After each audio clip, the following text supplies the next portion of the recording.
Astro Bot is a game in a genre that we honestly need a lot more of these days. Goofy, fun, family-friendly cartoon collectathon platformers.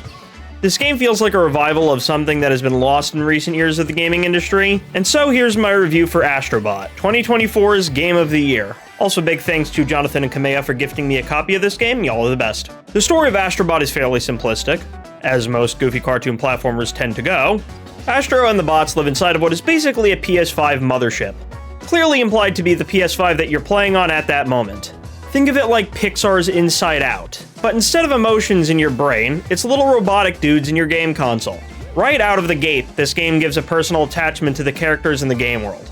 Astro's Playroom explores the inside of this PS5 mothership and the levels held within each of the system's main components. This is basically the prequel to Astro Bot, and I recommend starting with this. I mean, you may as well anyway, since it's free and comes pre-installed on every PS5.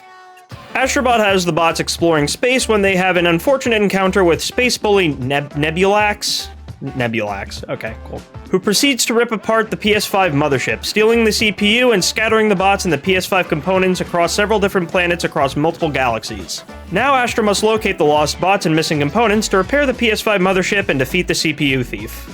This game made me feel like a kid again. I'm somehow already nostalgic for it, as weird as that sounds. It's got that magic feeling that Mario and Spyro give me. While you play as Astro, you'll notice that he moves a lot like Mario does in many 3D Super Mario titles. This is part of what makes Astro Bot such an enjoyable platformer. Ever since Super Mario Galaxy, Mario has always moved in a way that I can only describe with one word: comfortable.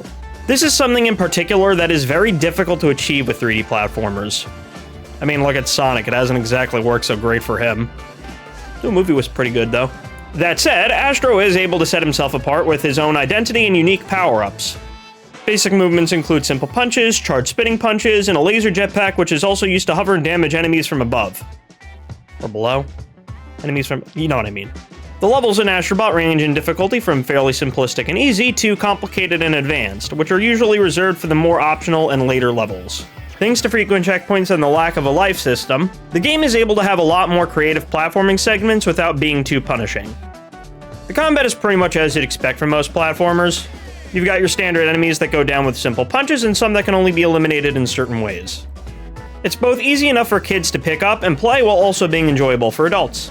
One of the best things about Astro Bot is the genius level design and power-ups that are quick to learn and easy to use. On top of that, they make great use of the DualSense controller's next-gen capabilities. You know, something that very few devs even bothered messing with for the last 5 years. The DualSense has all the fun parts of Wii Remote-style innovation without being absolutely irritating. And Astro Bot does a phenomenal job of showing that off. The levels are varied with their genius design. Some are linear, while others are more open areas. You know, like the water level that's actually enjoyable. The implementation of power-ups is amazing as well.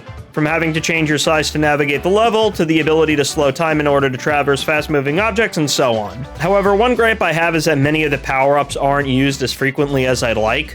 You get so caught up in the fun that you're having with a power-up, realizing that once you finish the level, you may never get to use it much again. I'm looking at you, mouse. I was enjoying that. The game offers many fun collectibles, such as puzzle pieces that unlock new stuff in the game, like the gotcha machine and costumes for Astro, as well as the aforementioned bots that need rescuing, which are required to proceed further into the game. What's great about many of the bots in this adorable collectathon platformer is that they are basically Easter eggs referencing many games from the past. You got bots dressed like Kratos, Crash Bandicoot, Joker from Persona 5, and much more. Astro Bot manages to blend high-quality textures with a beautiful cartoon style. The worlds in which you play contain many metallic and robotic pieces merged with what appear to be natural landscapes. This works well due to most of the creatures that appear in the game being robotic in design. Yet despite that, these robots seem so alive and show more emotion than some actors in a lot of Hollywood films. I should also probably go into how ridiculously insane the physics engine in this game is and how buttery smooth it is. I don't know how many polygons were used to make the gigantic messes of fun objects that often appear throughout the game, but it didn't even impact the performance at all. And then there's the liquid in this game. How is it that this goofy cartoon platformer is the most technically impressive thing that I've played in the last 5 years? I'm pretty sure that if you tried to play this game on a Nintendo Switch, it'd probably explode. Hey Nintendo, you gonna announce that Switch too, or what? The music in Astro Bot is both very catchy and well composed. I have had the soundtrack stuck in my head on loop for the last few weeks. Many of the tunes have a somewhat robotic style, but have lovely instrumentals to go along with it. The boss theme in particular is an absolute banger, as are many of the other tracks that play throughout the game. Many of the sound effects come out of the DualSense controller themselves, further immersing you into the game, and Astro and the bots have very cute noises that make them lovable, giving them a personality that is both charming and not annoying. The biggest tragedy of Astro Bot is seeing a bunch of gaming history and realizing that many of these featured franchises have either grown into something else that is completely unrecognizable, or have just gone unused completely, making you yearn for a time that is now long gone.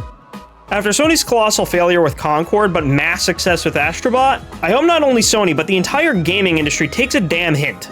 The gamers are sick of the constant slew of live service games, and we just want to go back to simpler times. We crave games that are fun and creative, that let both the devs and players have fun with them. Astro Bot is a fantastic platformer full of fantastic level design, gorgeous visuals, great music, and I couldn't recommend it more. And as always, if you like these videos, be sure to like, comment, and subscribe, because I'm going to be bringing you more gaming news, gaming reviews, and all that other good stuff. Anyway, yeah, Astro Bot is a fantastic game. You should totally play it, and I'm going to give it about a 9.5 out of 10. Maybe even a 9.75. We want more.